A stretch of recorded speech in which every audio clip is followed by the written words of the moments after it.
So midnight, we check the train in the yard. Then we go to the interchange and normally work with the Norfolk Southern Railroad. Well, back then it was the Southern Railroad and the L&N Railroad Police. We were all having trouble in the same spots. So we'd help each other. We'd do surveillance. We'd hide in the weeds. A big part of railroad police job is to hide in the weeds, do surveillance. And that's what I like the most. I like watching someone commit a crime and then trying to find a way to catch that person.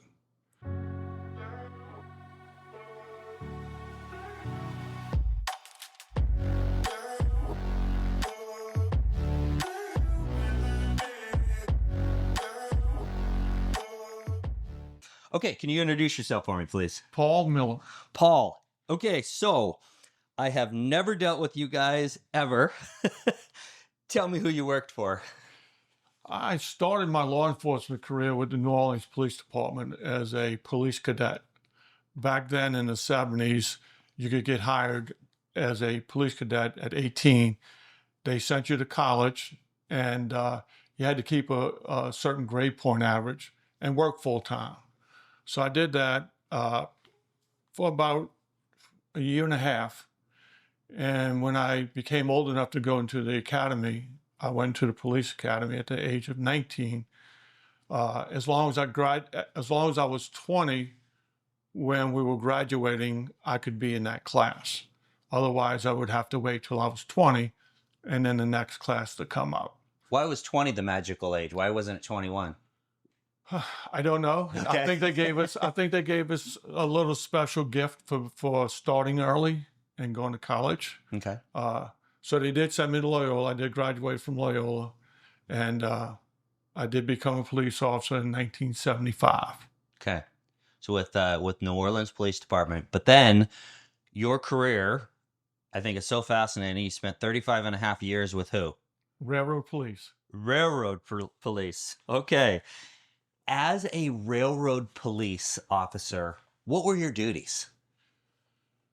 You'd come to work, and you would see what trains were coming in and what products were on that train that we would want to check to make sure they weren't broken into, such as beer, furniture, computers, cigarettes, liquor. And we would make a list on the different trains that were coming in. We had to look at what we call way bills, and we had to, it was a little bit time consuming at the time.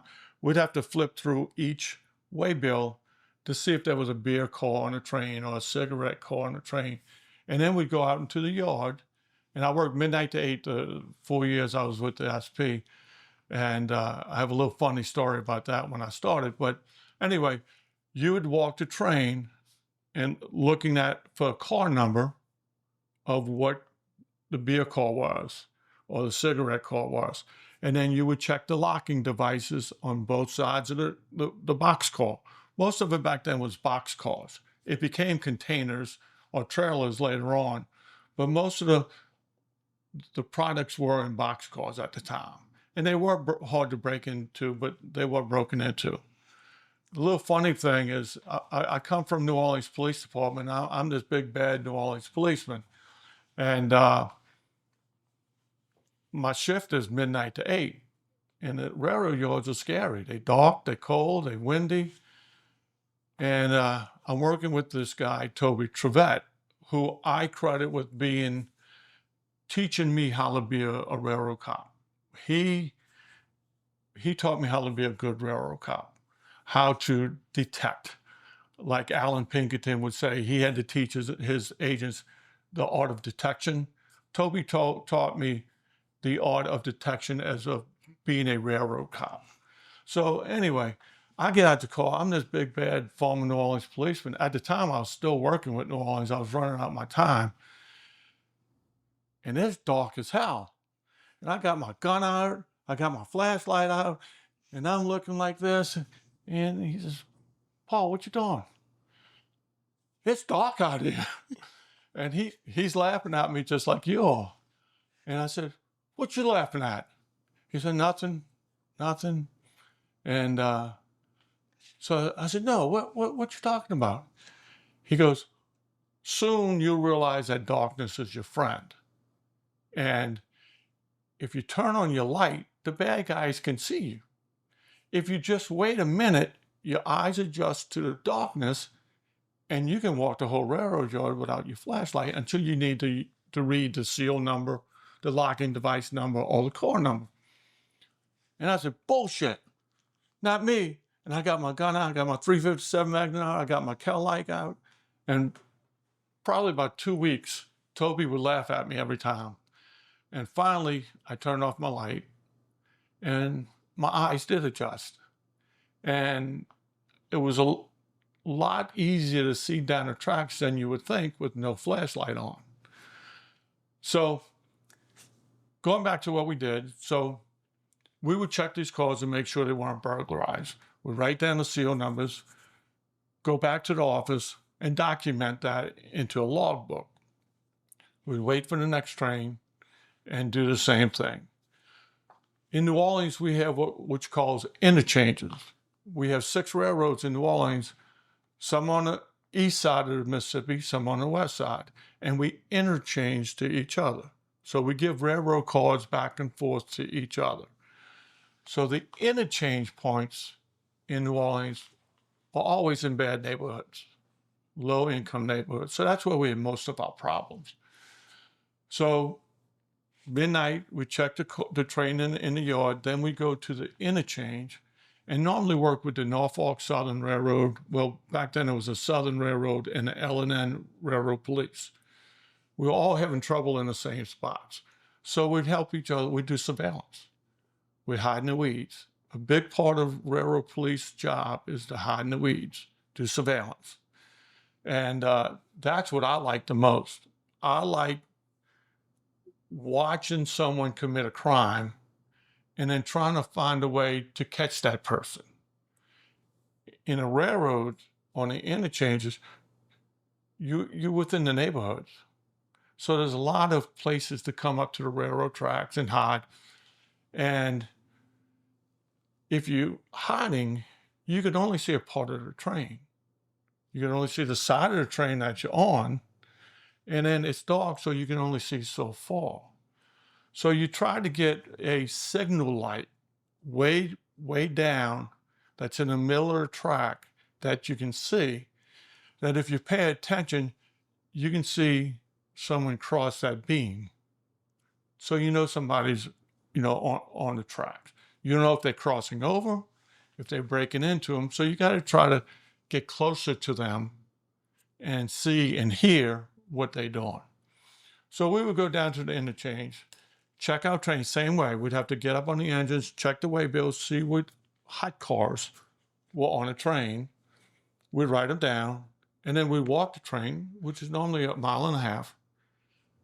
And we would check those hot cars to make sure they weren't broken into. If they are broken into, you got to try to find the stash. The bad guys will normally stash, say it's beer. They'll not normally find some weeds or some from railroad ties that are built up on the side and hide them.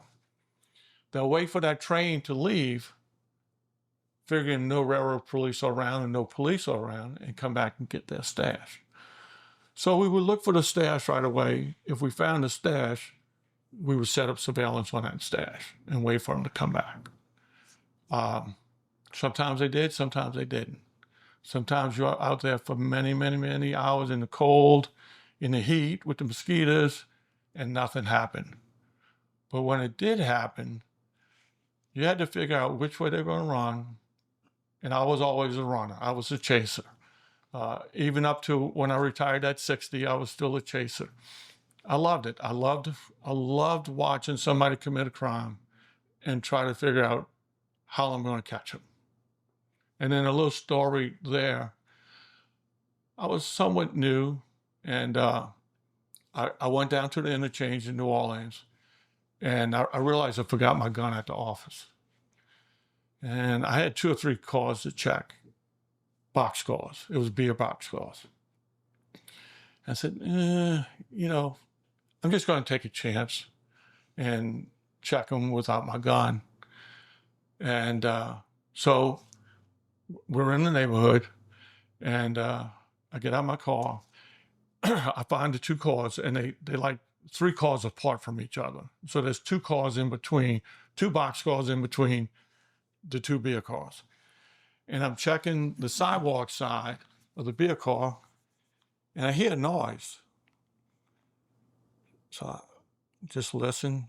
And the highway's the I-610 is right next door. So it's hard. It's really hard to hear with the noise, but I hear something. So I cross the train, and over to the left, 2 box cars down, I see somebody, and he's up right against the car. And I see him making a move like that. So he's looking around. He sees me. He jumps to the sidewalk side. And then he gets on the sidewalk and starts walking away. And I say, man, I don't have my gun. What the heck am I going to do? So I said, I'm just going to shine my spotlight on him and see what he does. You know, if he's got a gun and he turns, I'm putting it in reverse and getting the hell out of there. So I shine a light on him, and he throws something down, silver.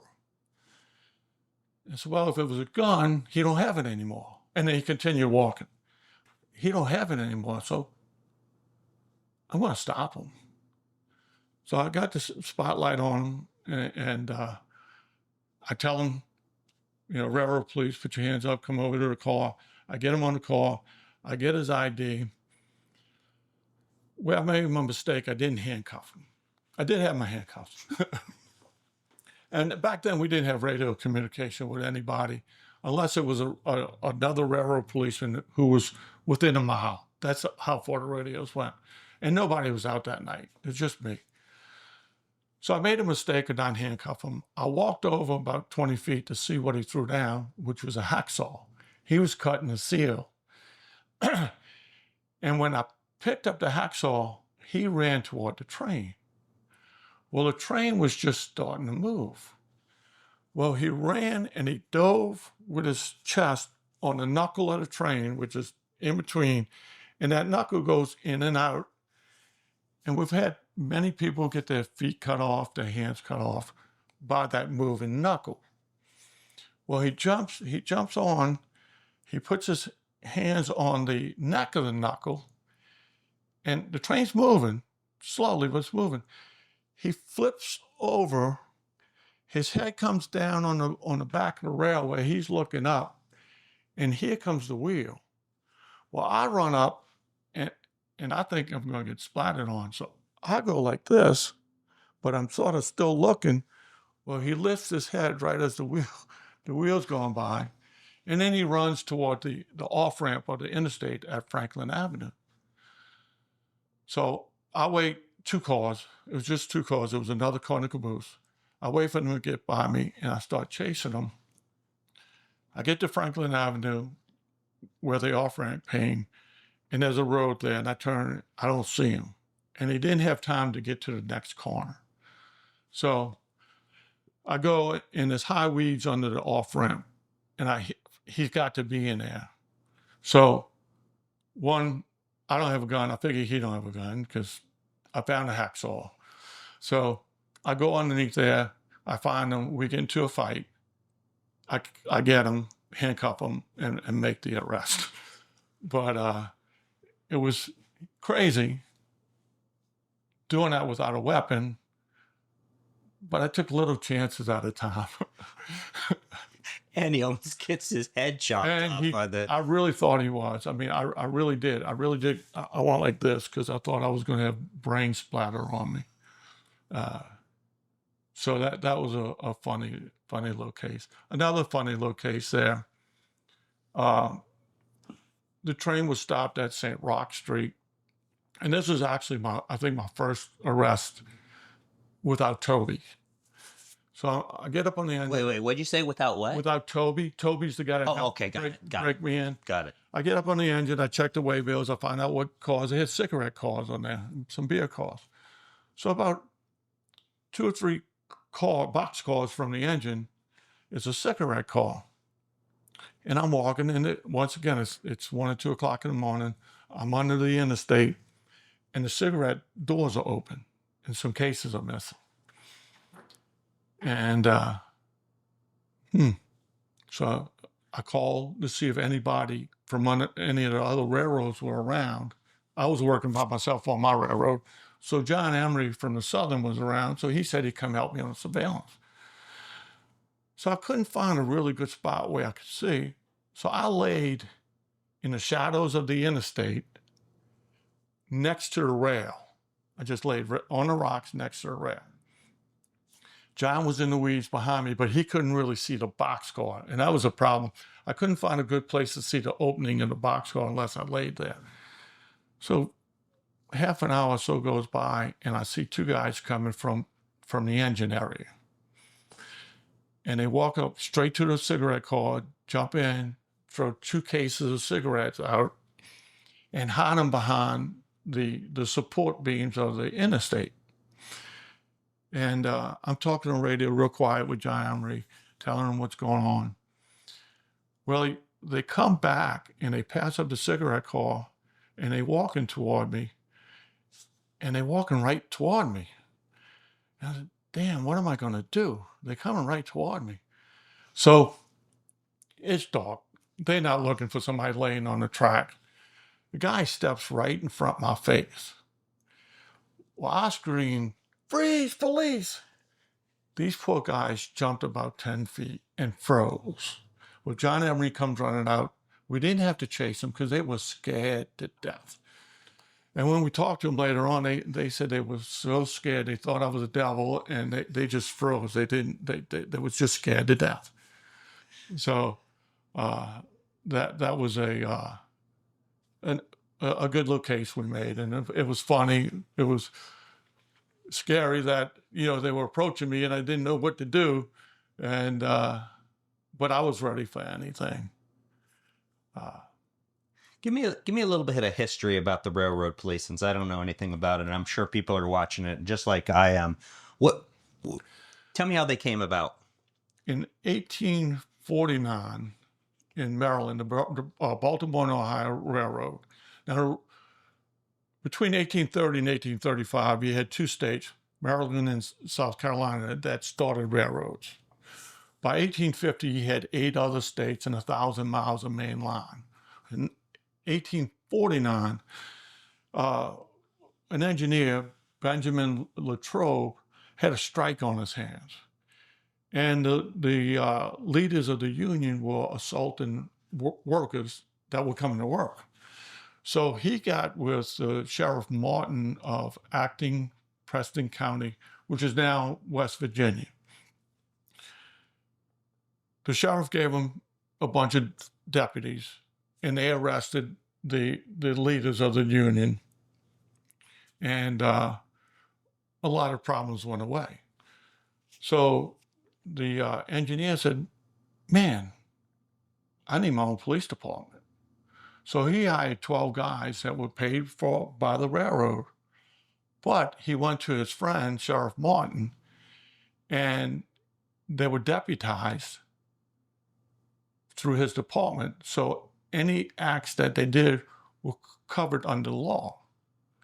So it's funny because that was in 1849. In 1979, we did the same thing because we only had powers on property at the time. We couldn't follow our crimes. So we had Justice Parish commissions, we had special officers commissions in New Orleans. So we would do similar things. So anyway, he hired 12 men, and they were there to protect the railroads against strikers, against thieves, and all that, and was successful. So by 1853, he had a 60-man police department. But it wasn't until the 70s, after the Civil War, and at the time that we had the outlaws, the train robbers, that the Western railroads realized they needed policemen. They needed, which became special agents. Now, before that, railroads were hiring what they call watchmen. These were guys, a lot of times they were employees that they got hurt and they couldn't do their jobs anymore. And they worked the railroad yards strictly to protect the railroad yards. They weren't investigators. Pinkerton, Alan Pinkerton, as far as I'm concerned, is actually the father of railroad police. I believe it was 1851 was when he was first hired by a railroad to do investigations and to protect the railroads. And he used undercover agents as employees, as conductors, to watch for thieves and to watch for other employees stealing. He hired people to act as tramps to watch the employees to see if they were stealing. In any major investigation, the railroads were, and still do, but they shipped back then gold, silk, tobacco, and they were mostly protecting also the yards, but doing the investigations. Pinkerton said he hired ex-law enforcement, and he said he had to teach them how to detect. So the art of detection, the art of investigation. And he was good at it. By 1865, I think it was, he was employed by 7 or 8 railroads doing their investigations. So the first train robbery, the gangs, the Jesse James, the Reno brothers, and all them, they would break into trains, but they would break into trains in the yards that weren't traveling. 1866, the Reno brothers and one of their good friends, Sparks, boarded a train in Seymour, Indiana, and waited for it to leave. And then they forced their way into the express car with masks on. They knocked out the guard.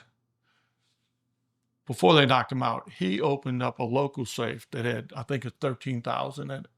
Then they had a bigger safe that they couldn't open, and the guard didn't have the key to. So they knocked him out. They opened the doors. They pushed the safe out where a couple other Reno brothers and the rest of the gang was waiting to take the stash. So that was your first train robbery. And Pinkerton was called, and he knew that nothing happened in Seymour without the Reno brothers knowing about it. So he put one of his best undercover agents, a guy by the name of Dick Winscott, as a bartender at the bar where they drank and gambled. And Dick worked there for a while. And one day a photographer walked in while the Reno brothers and the gang was there. Bartender talked them into taking a photograph. Well, the photographer was an undercover agent.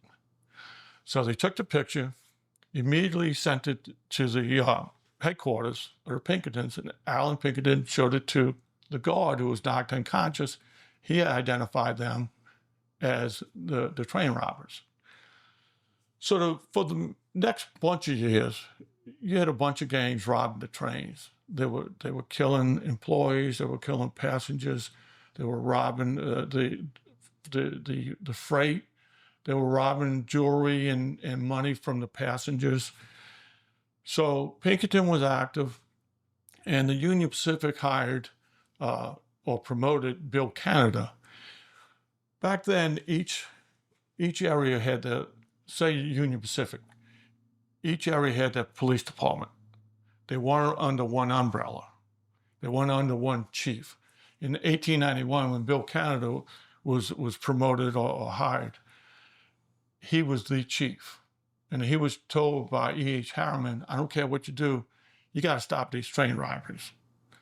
So he put together the Bandit hunters, which was he hired the fastest horsemen, the best shooters, the best trackers, gave them the best weapons and the best horses. They had a train that was stationed out of Cheyenne, Wyoming. It had an engine, a dining car, a sleeper car, and a specialized luggage car that was stalls for the horses. And they had a telegrapher assigned to them. If they had a train robbery, the telegrapher would get the information, tell the crew, the bandit hunters, and the engineer, they would go as quick as they could to the scene of the crime. The special agents, the bandit hunters, would come off on horseback and start chasing these guys. and sometimes they chased them for hundreds of miles.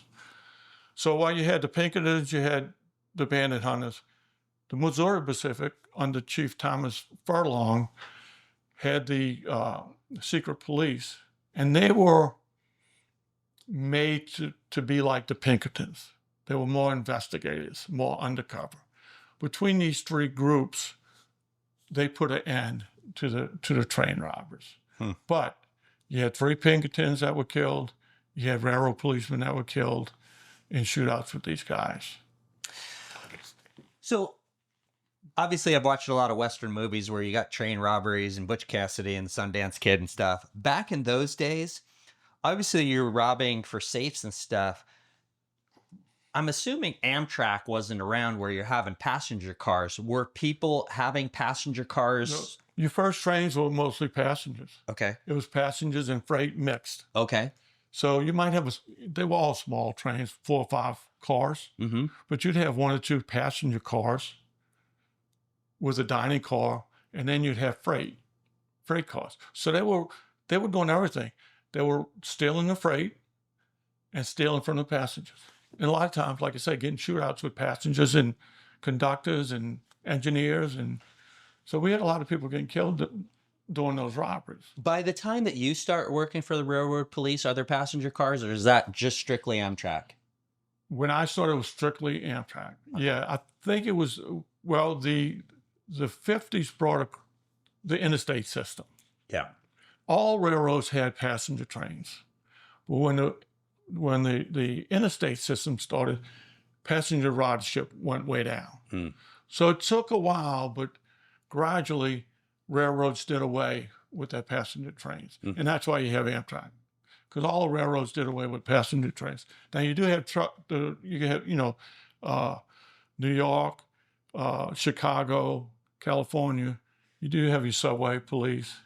You have you have passenger trains that run from one point to the other, and you have railroad police protecting them. Right. We have Chicago.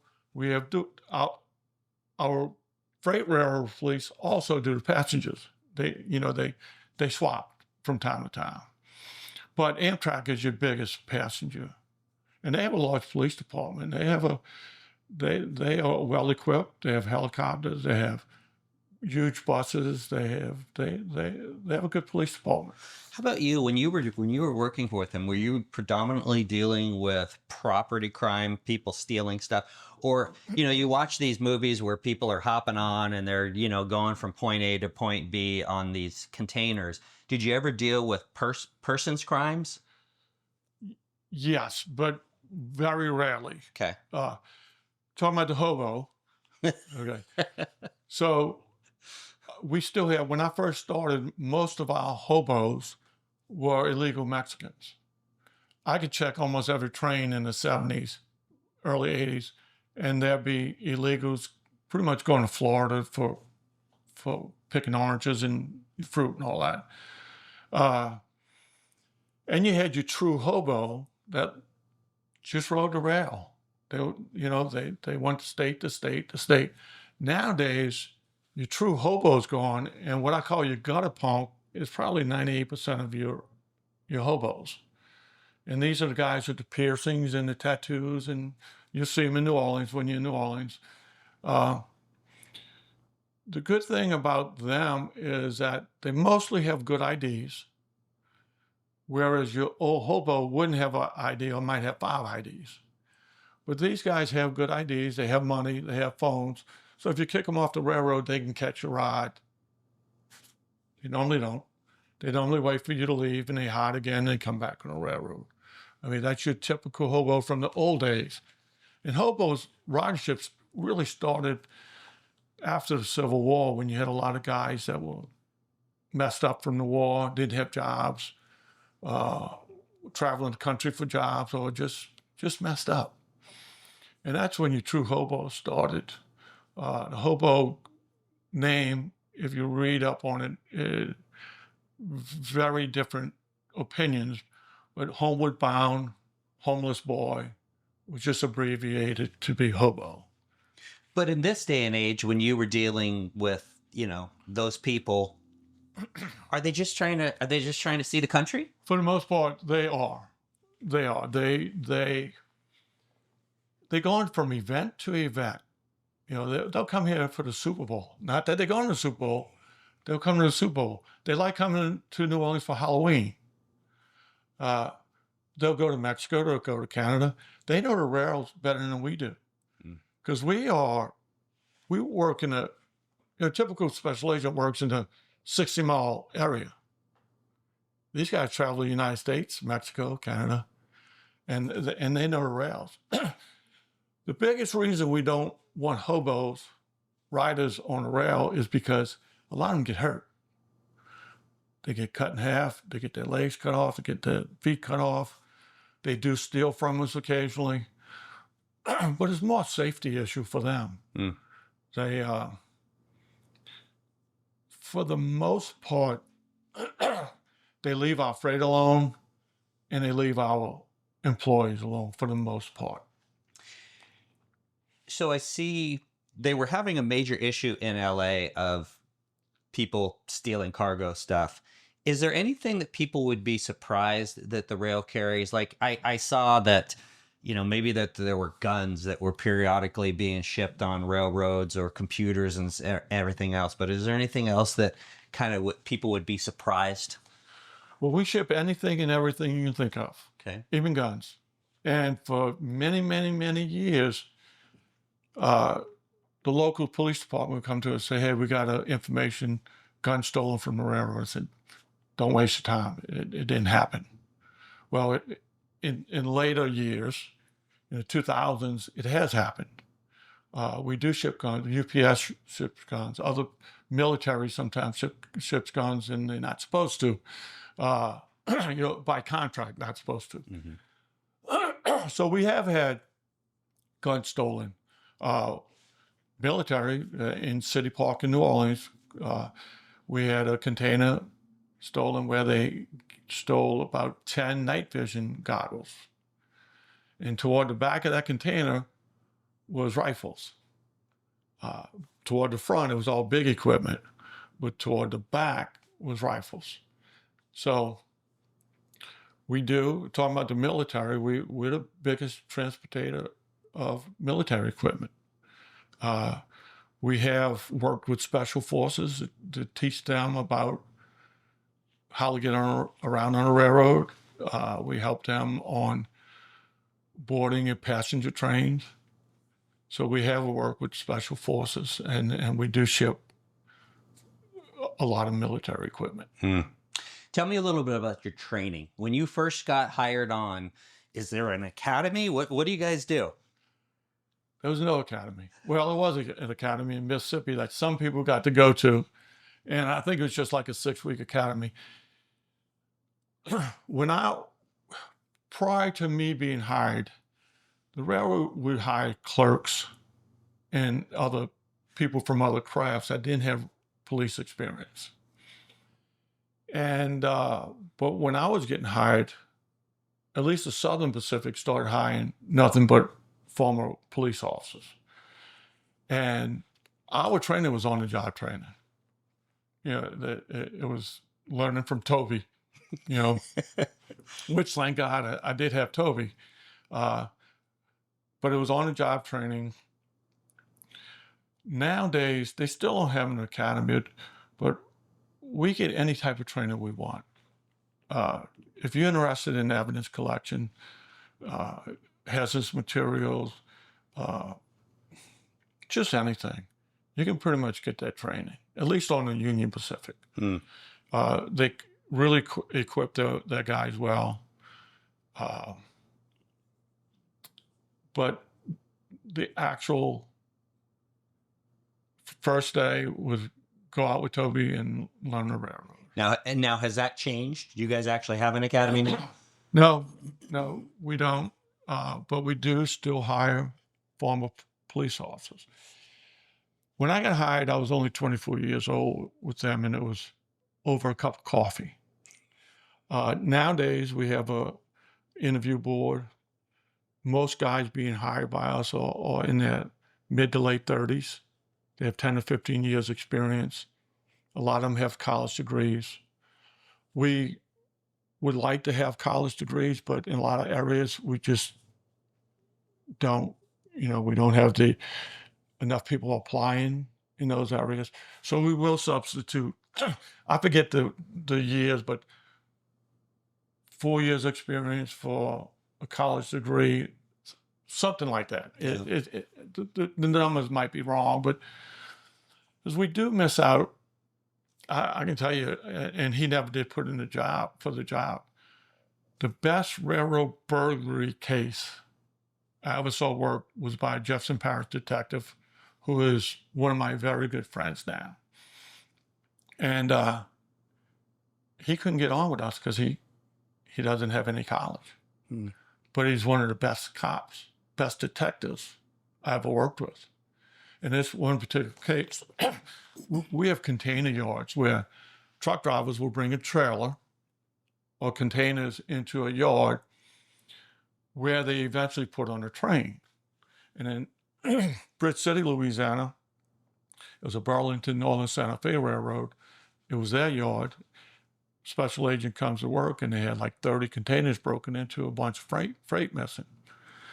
So he called the Jefferson Parish Sheriff's Office burglary unit, and Todd Revere comes out. I don't know Todd at the time. And they find the tool bag. They must have got scared off because they left that tool bag. He gets samples of the cut fence, all the cut bolts, the bolt cutters, and he has them all matched, the markings matched, which I've never seen that on a railroad investigation. We don't have crime labs. So we got to go bag for simple things from the crime labs. And so he had the markings match. He got DNA off the bolt cutters and off the bag. And with the DNA, got a suspect, interviewed them. It was a group of 6, 7 white guys. They were pulling safe burglaries, and they hit an armored car. So with his railroad burglary, he solved these cases. Wow. And since then, he was the go-to guy. Anytime we needed a little extra help, we called Todd, and Todd would help us out. But it's still the most impressive railroad burglary investigation that I've been involved in. A fraud case, we had, it's real complicated. We had a fuel distributing company in New Roads, Louisiana. We got a big railroad yard in Livonia, but we didn't have a diesel fueling facility in the yard. So we hired this company. They had 5,000-gallon trucks. They would go to like Valero and Placid refineries, fill up their trucks, come back into the yard and fill up the engines one by one. The drivers had a manifest sheet, and they would write on that sheet, they would write engine UP 5672, 100 gallons. And on this sheet until they ran out of fuel, all these engines and all these amounts. Well, at some point, the owner of the company got the idea of, I'm going to change this 100 gallons to 200 gallons. So the drivers would turn their manifest into a lead driver. The lead driver would take that and put it onto another document. Well, that's where the pattern was changed from the manifest to the other, I can't think of the other document's name.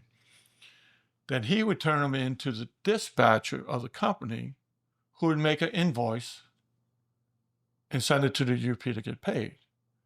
The dispatcher knew what was going on because he paid the lead driver for his work.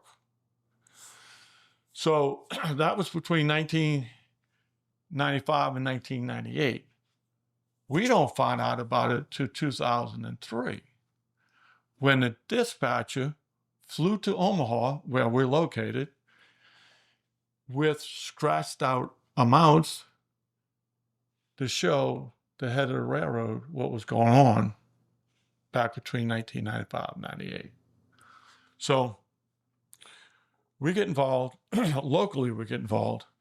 We serve a search warrant on a distributor, gets hundreds of boxes of evidence. And we got all these pages of manifests with scratched ink, scratched out numbers. And then we have these other sheets that show what the railroad was charged, which is, we don't know if it's right or wrong. Just from the informant, it's wrong. So we end up getting these little fingerprint magnifying glasses and looking at the numbers through the scratch outs. And we found out that we could actually see them. So we have thousands and thousands of manifests that myself, Steve Patty, and Bubba Bearfield, and we got a corporate auditor, Sid Lambert, involved. We all working months and months and months getting the scratched out numbers. So seeing that 100 was turned to 200 or 300. So before the many months, we went to the FBI with it. Well, there's a problem with the statute of limitation. And the FBI said, look, we can't do anything in 2 months. 2 months, the statute of limitation is gone. So we had to go to the local DA's office, Ricky Ward, and said he'd take the case. I don't think he thought the case was as complicated and as long as it would take. Another issue, and I'll get back into that, the judge, the sheriff, the DA, the defendant, and the dispatcher all went to school together. So, and the judge wouldn't recuse himself. So, anyway, we do all this work for months and months and months. We're working with the DA's office. DA's office says, you have to find a law enforcement agency that can pull up those numbers and testify that they can see those numbers under. So we found the Department, Texas State Police had a brand new machine that could read all those numbers under it. So they took all our paperwork and read the numbers and gave us an official report that showed that our numbers were accurate and how much money was, we estimated it was $10 million. Oh. But because of the statute of limitation, we only had 2 months of prosecution. So it was 111 gallons for 55,000 is the only thing we could prosecute on. So we started it in 2003. It didn't end to 2017. We had a jury trial, and the jury found him guilty. The judge threw it out. What? Why? I forget the reasoning, but he threw it out. So I went to the appeals court. They ruled in favor of the judge. Went to the state Supreme Court, and they found in our favor. So the guy was eventually convicted of money laundering, so, but between 2003 and 2017, it took us that long to finally get the final verdict. Okay. Tell me a little bit about your background. Where did you grow up, and what led you to law enforcement? I grew up in New Orleans, next to a horse racetrack, the fairgrounds. I was probably 12, 13 years old, and we were playing in the neighborhood, and the police were called on us. And 2 New Orleans policemen came out, and Frank Wicks and Gus Stansberry. Got to know them later. And they were really cool guys. And they said, look, y'all not doing nothing. Just be a little bit more quiet. And they were just real nice guys. So I said, maybe I want to do that. But I was still young. Mm-hmm. And I was a paperboy at the time. I started my work career at 12 years old. And got to high school, played basketball, didn't know what I wanted to do.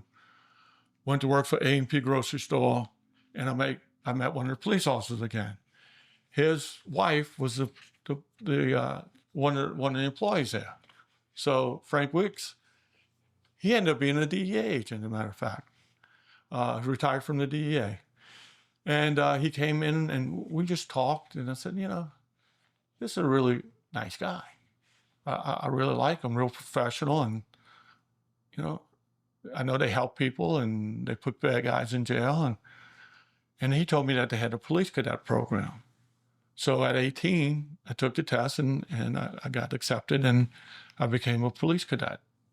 From there, a little bit over a year, I went to the academy and then I went to the 5th District. And Well, hold on, let's talk about this because I obviously travel around the country talking about different levels of training. How was the police academy back then for New Orleans? it was very, very good. It was one of the best police academies in the South. Okay. Lieutenant Roger Bacon was in charge of it, well respected. It was either 12 or 16 weeks, I don't remember. It was difficult. It was fun. It was difficult. Learned a lot. I was a baby of the class. And I got a buddy of mine still called me Napoleon Williams. Baby Paul, how you doing? Yeah, at 70 years old, I'm still Baby Paul. So, yeah, so I was the youngest one in the class. I was the only police cadet in the class. Mm. And so it was, like I said, it had a really good reputation in the South for being one of the best, if not the best, police academy. Okay. So okay, explain this to me because we talked about this before. You said you went to the 5th District? 5th District. What? Okay, tell me what a district is. Precinct. Okay, it's precinct. Okay, we don't call them precincts, we call them districts. Okay.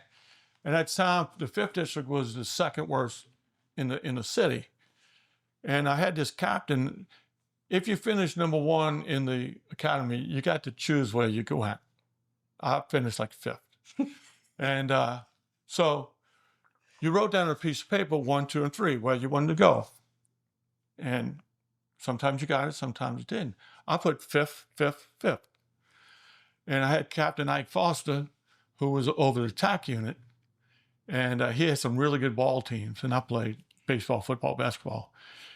Captain Mike called me and said, hey, Paul, you want to come to TAC unit? I said, Captain, I didn't finish number 1. I can't do it. He said, no. If you want to come to TAC unit, you come to the TAC unit. I said, Captain, I really want to go to the 5th District. You want to go where? I said, yeah, I want to go to the 5th District. I want to handle my own reports. I want to, you know. And a lot of times, TAC unit made arrests. They would turn their information over to a sergeant. The sergeant would write the reports. So they didn't really get to learn how to write reports and different things. And I really wanted to go to the 5th District. Why did you want to go to the 5th District? I lived in the 5th District. Okay. Donnie Curro, really good cadet friend of mine, who's still a friend of mine. He went there, I think, a year before me. I just wanted to be a street cop. And that was a good place to be a street cop. And it was where I lived. Okay. Did you have any goal? I mean, you start off, obviously you don't end up your career with them. You end up your career with the railroad police. When you started, was there a goal for you? Did you say, hey, I want to be a homicide cop or was it just about arresting bad guys? I didn't want to be a homicide cop, even though my good friend Donnie Curro wanted me to.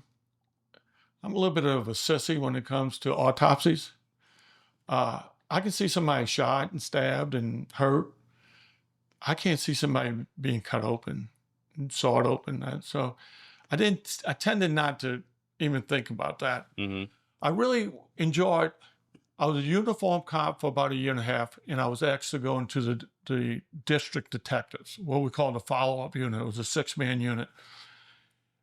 And I was enjoying that. And a good friend of mine, who still a good friend of mine, George Vogt, he was a sergeant in the vice squad. So I was in that unit for about a year and a half. And I get a call from George. Said, George, you want to come to, Paul, you want to come to the vice squad? I said, what y'all do? He said, well, we arrest hookers and gamblers and that. I said, my uncle's a bookmaker. I don't care what the ladies do, yeah? And I said, nah, not really. But I had 2 older guys that I worked with in follow-up. And they said, Paul, not too many people get this chance. You got to take it. If you don't like it, you can always come back to the 5th District. I said, yeah, but I don't know, vice squad, Anyway, I ended up accepting it. So I did the vice squad, and the first year was obscenity, which was going into dirty movie houses, peep shows, and that was terrible. I mean, it was just terrible. So a year into it, I said, look, if I can't go into gambling, because gambling and prostitution was one of the only things I wanted to do the gambling, because you learn how to do search warrants, surveillance, and I wanted to do that. I like the guys in gambling, and I talked to Joe. I said, look, if soon I don't get a chance to go to gambling, I'm going to look to go elsewhere. Well, somebody transferred out. I got to go into gambling. I stayed there, and gambling was fun. Like I said, I learned search warrants, surveillance, how not to look like a police officer. We worked prostitution on weekends for overtime, and you had to really learn how not to be a police officer. So I learned all that, which helped me out later on in a railroad undercover case. And that was fun, but it was getting to where I had enough of the vice squad. Then we had the police strike in 1979. And it was over pay, and it was over benefits, and it was over the way I believed the downward direction that the police department was going. And I was never a union guy, but I joined the union to be protected out because I was going on strike. And I went on a strike. Long story short, we lost. The union sold us out, and the city sold us out. We lost.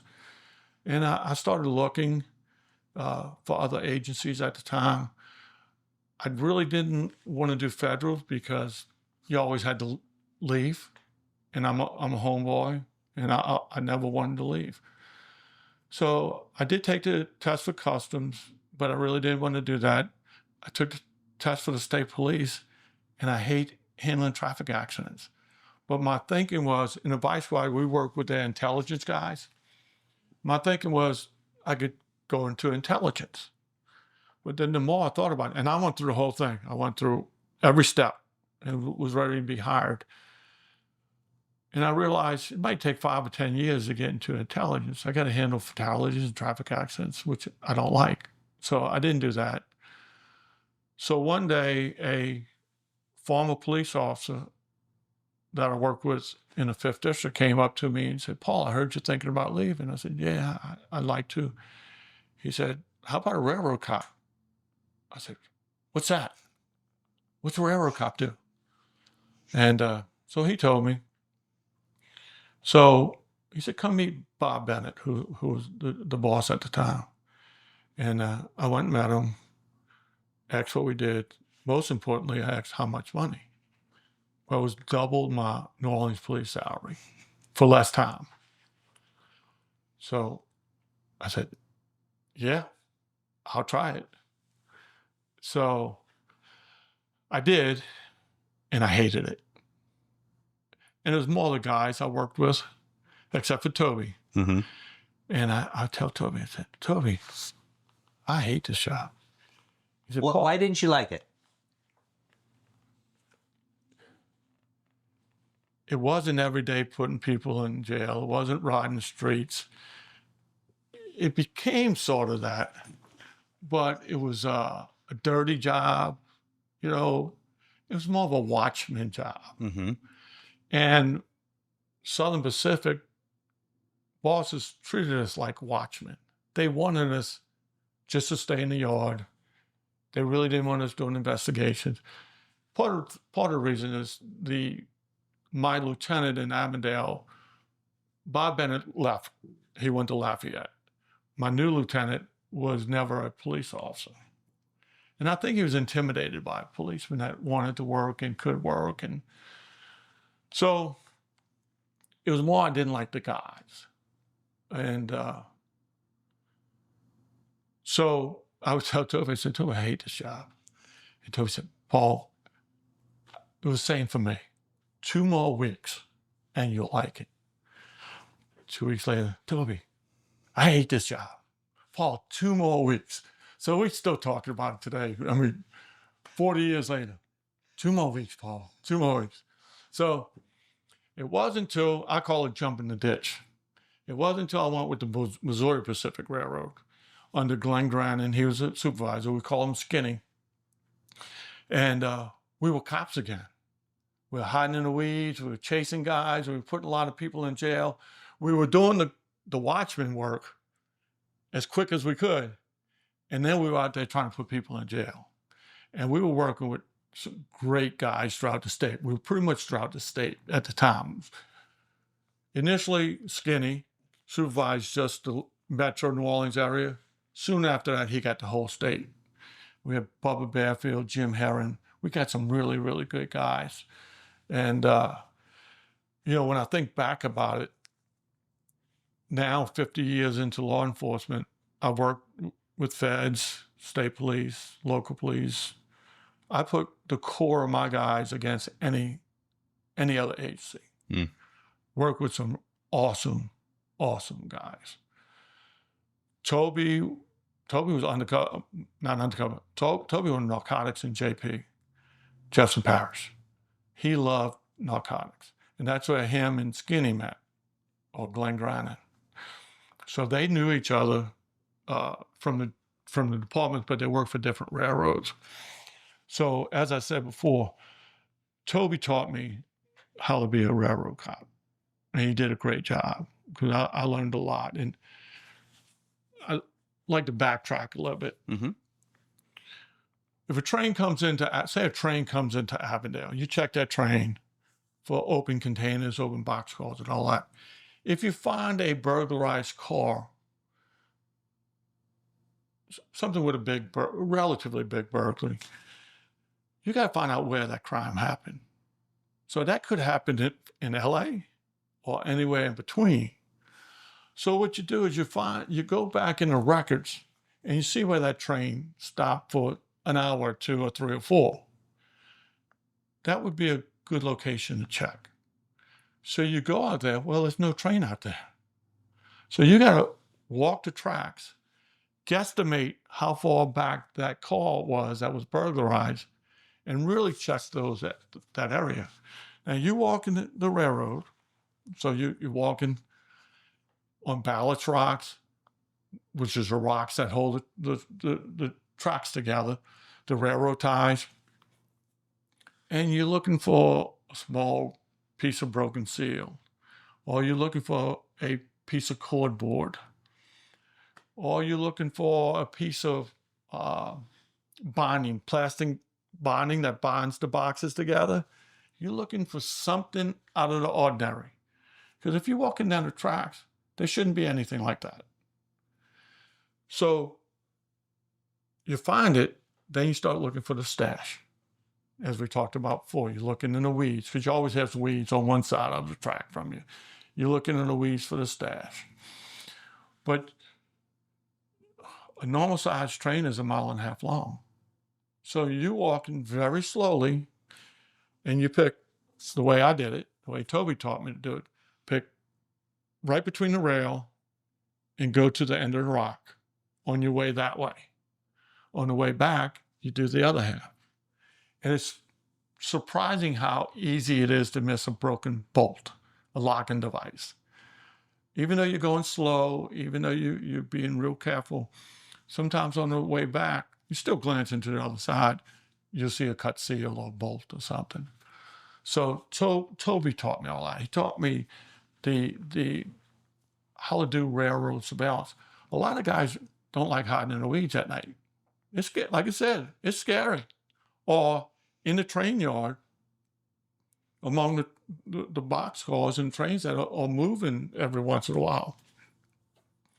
I forget where I was going with that, but that's part of. Nowadays, a lot of railroad police aren't broken in by the Tobys and Paul Millers of the world. They just give them the job, and they're the only one in that position. So they aren't taught the act of detection. Yeah. The act of how do you find where a burglary happened? What do you do? How do you set up surveillance to where you think they're coming? And then more importantly, or as important, where they running when they leave? Why isn't it done that way? It would seem to me, just as you would on a normal police department where you start with a field training officer, why don't they pair him up with somebody like that? Well, when I started, the Southern Pacific had 6 guys in that office. The Missouri Pacific had 4. There's 1 guy now. Wow. The Southern Railroad had 13. There's 2. The CXX had 4 or 5, and there's 1. Why so little these days? Well, with the streamlining of the railroads, technology, you have longer trains, faster trains, trains stop less. So you have less opportunities to break into trains. Plus, we work for corporate America. We got a really unique commission. We don't work for a public agency. We work for a corporation, but we're commissioned police officers. We can't show that we make money for the railroads. And in the last 20 years, with the streamlining of the railroads, not just our department, all departments work with a lot less people. Because we can't show that we make money for the railroads were ready to cut us, and they cut a lot of us. So when AJ was the last special agent that worked with me with the CXX Railroad, when he left, he just left. They never put anybody in his place for 2 years, and then when they put somebody in his place, it was a new guy from New Orleans Police Department that knew nothing about the railroad. So I really don't know how they do it, because they didn't have the Tobys of the world to teach them. Yeah. It's a shame. They are doing work, but it's different law enforcement for them because they just don't know. They've never been taught. Yeah. Tell me what a parish is. A parish is a county. Okay. Louisiana is the only state that has parishes instead of counties. Okay. So exactly what a county is, we just call it a parish. What do you know where the term parish came from? Is it a French term or? I'm drawing a blank right now. That's okay. But each parish has a sheriff's office. So Jefferson Parish, that incorporates Avondale, where my office is, we would get commissions through them until 1990. The Crime Act of 1990 gave us, it was a law that was enacted, gave us the authority to go into any state where we owned or operated property and carry out commission. So during George Bush's Republican convention in New York, we had 30 of us from west of the Mississippi that acted as commission officers in New York because we own property there. So what did you guys do? The railroad, CEOs and big shots, they go to any big events, Okay. Super Bowls, and they entertain. They bring special old passenger trains that have been refurbished and are beautiful, and they entertain. They have breakfast, lunch, and supper. They entertain law enforcement, judges, politicians, just different groups. Yeah. And that's what we did there. And so we were their drivers, their guards, and we do a lot of executive protection throughout the years. In New Orleans, we had the World's Fair for 6 months. And so every weekend, we had a special train in town with a vice president on it, and he would have guests on it all day long. And we would protect the guests. We would drive them. Huh. So, yeah. Yeah, interesting. Okay, so tell me this. I don't know whether this is folklore, rumor, or whatever else. I have, over the years, I've been told that New Orleans in particular, some areas are super, super dangerous. So dangerous that there's areas that the police don't even go in. Is that true? We go everywhere. Okay. Policemen go everywhere. We do have dangerous spots. Okay. New Orleans East, and you don't know the area. When I first got married, I lived in New Orleans East. Awesome place to live. Within a year, crime came strong. Mm. And today it's one of the worst, most violent places, a lot of gangs.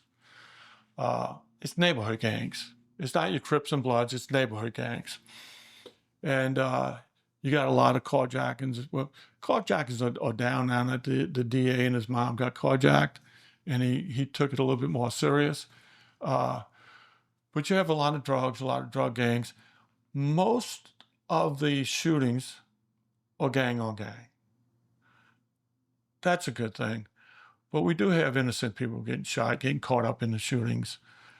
But no, the police go everywhere. The bad thing, when I worked the 5th District, we might have 12, 13 people on a shift. Now they have 2 and 3 on a shift. So they have no backup. It's scary for those guys. So what's the general overall, is there a public support of police here? I would say it's neutral. It's not good, it's not bad. Okay. And that's generally how New Orleans is. New Orleans is different. You know how in different cities, when they win the Super Bowl, they riot and they burn up cars and all? Yeah. We don't do that here. Why? It's the culture. We're more of a laid-back culture. Yeah, we have violence, Mm-hmm. but we're more of a laid-back culture. We like partying.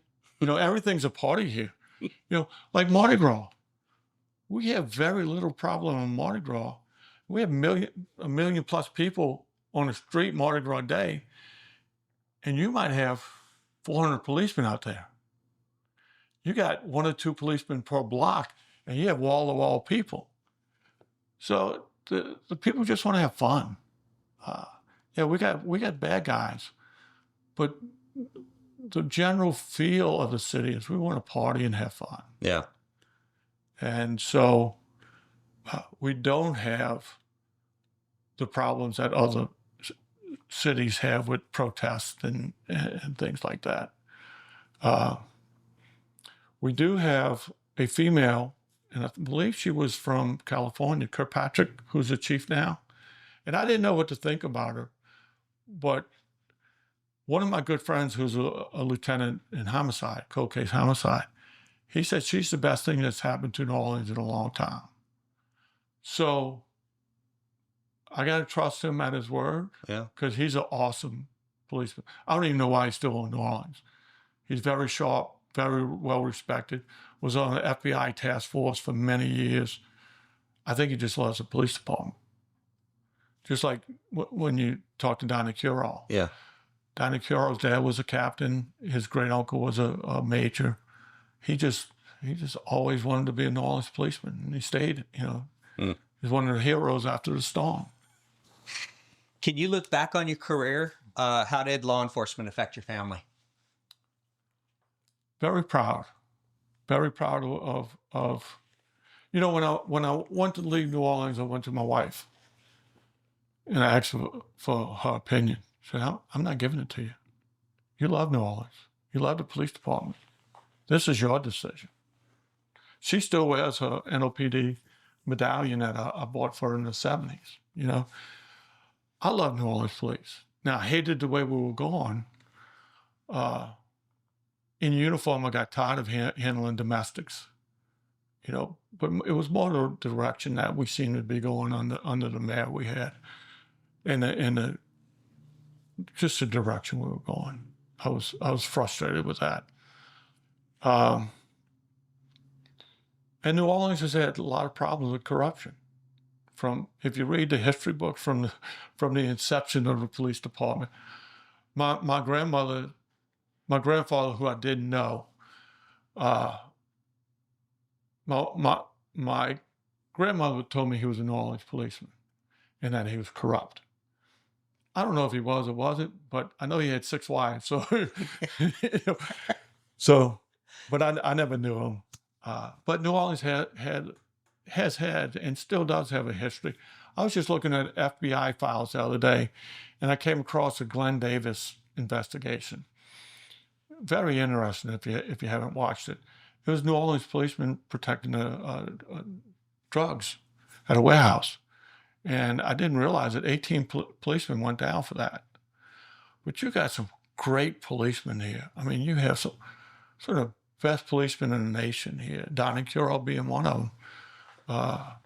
I worked with some awesome guys. The guys that I worked with were honest, good, really good, whatever they did. If they were street cops, if they were investigators, really good cops.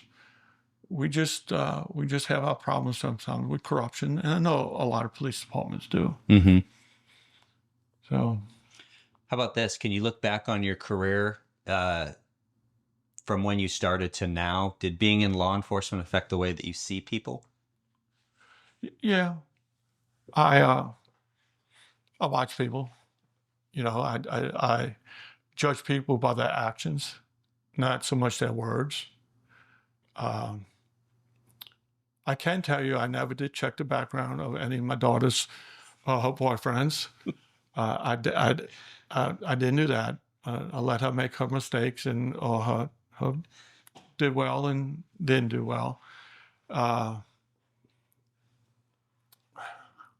You know, you see the worst of people.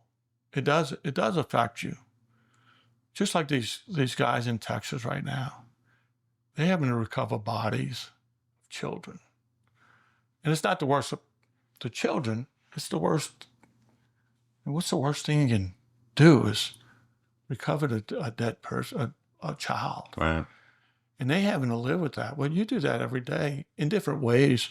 Car crashes, murders, stabbings, fights. So you see the worst of the worst. So you come to realize, a lot of people don't realize that there's animals out there. People will kill you right now. And a lot of people don't realize that. I like to give people a chance. Hobos, I treated them all nice until they treated me bad. Mm-hmm. You know, I wouldn't shake their hands normally because they were nasty, dirty, but I treated them nice with respect. You know, a lot of these people, a lot of your hobos are mental. A lot of your people homeless on the street are mental.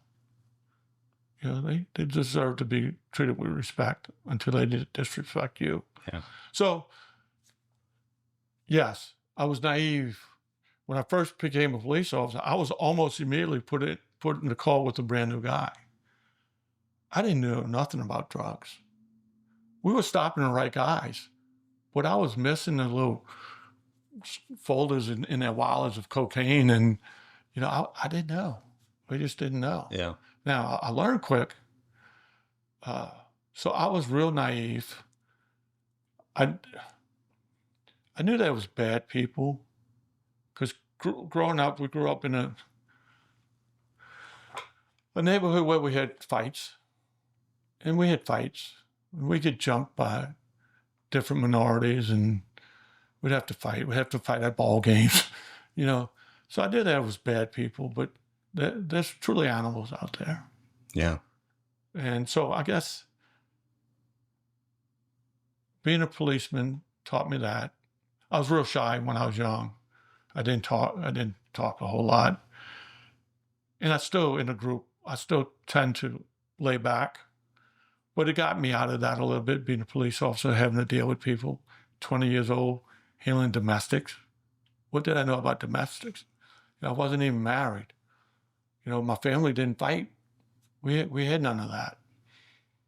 So I think the biggest thing it taught me about society is that you have animals, but you also have great people that were willing to help. Yeah. You know, people that will take a chance of getting hurt themselves to help somebody else too. So I did see a lot of that too. Anything, when you look back on your career, is there anything that you would do differently? Not only in my police career, in my work career, I wouldn't do anything differently. When I worked for A&P, I worked with a terrible manager who stole, was unkept, was really mean. I wouldn't change that. It taught me how to deal with people like that, how to do my job even though I hated the situation, how to be productive. Was that guy taught me how to look for how he was stealing. So even though I hated the railroad when I first started, I got broke in by one of the best guys that I know. I learned how to be a railroad policeman by Toby. If I wouldn't want it with that railroad, I might have not learned as much. So I wouldn't change anything. You know, the strike was terrible. I wouldn't change it. You always learn. You know, you learn most by your mistakes and by the bad things you come across, because you remember that. You remember you don't want to work with a bad boss anymore if you can help it. You know, you don't want to work around thieves if you can help it. So you learn a lot more by your bad situations. Yeah. Thank you for the interview. Really appreciate it. Thank you. It was awesome.